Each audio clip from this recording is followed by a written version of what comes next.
السلام عليكم ورحمة الله وبركاته. اللهم صل وسلم وبارك على سيدنا محمد. ازيكم حبايبي عاملين ايه؟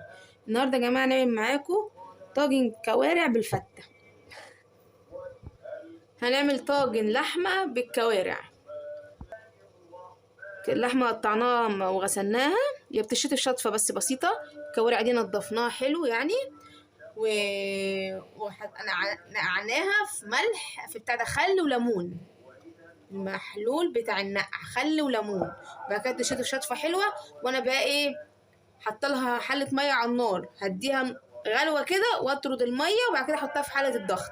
بس الاول هنحط في حله الضغط اللحمه تستوي نص ساعه كده ولا ربع ساعه، وبعد كده نطلعها.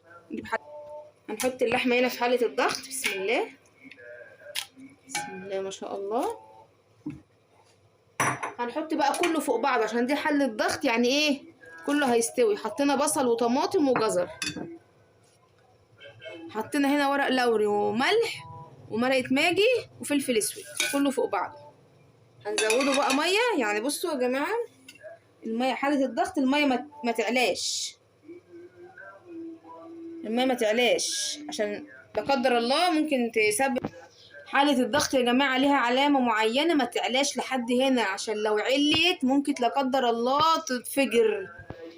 اهي العلامه يا جماعه لحد هنا بس. بصوا هم عاملين لك ايه، شرطه ولحد هنا بس. بصوا يا جماعه حطينا ربع معلقه سكر كده اهي. بصوا بتتقفل ازاي دي كده كده اتقفلت. كل دي بيدنها كده لما تيجي تغلي مثلا تحطيها ربع ساعه نص ساعه، وعايزه بقى تطفي عليها تعملي دي كده، هتطلع الهواء من هنا. ودي زي ما هي كده هي مفتحه بتطلع الهواء، يعني دي بتبقى مقفوله وهي بتطلع الهواء من هنا. بصوا بقى اهي مهما باذن الله مضغوطه. هنحطها بقى على البوتاجاز تستوي، نشوف كده ربع ساعه.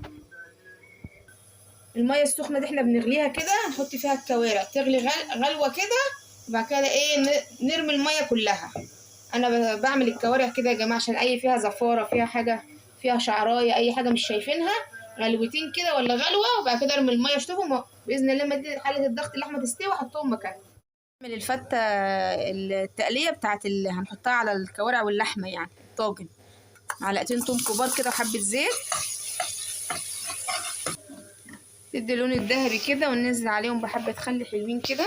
بسم الله. دي التسبيكه بتاعت فتة الكوارع واللحمه. بسم الله.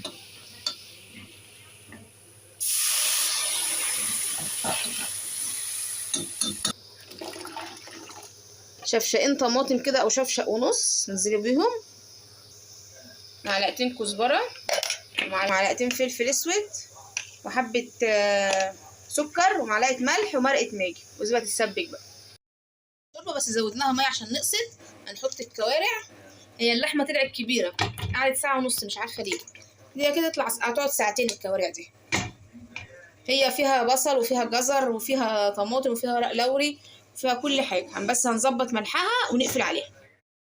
احنا سوا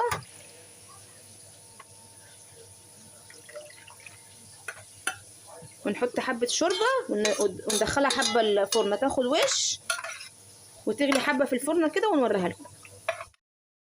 يلا يا جماعه رجعنا معاكم نهايه الفيديو. اهي ما شاء الله عليها كلها استوت. احنا بس سيبنا فيها صوص كده عشان ايه، اعملوا جنبها حبه رز ابيض، حبه فته، وبالهنا والشفا. واشوفكم في فيديو جديد. شوشوا اللايك، شير، فعلوا الجرس، اكتبوا لي كومنت حلو، بالله عليكم حطوا اللايك اللايك اللايك. سلام عليكم.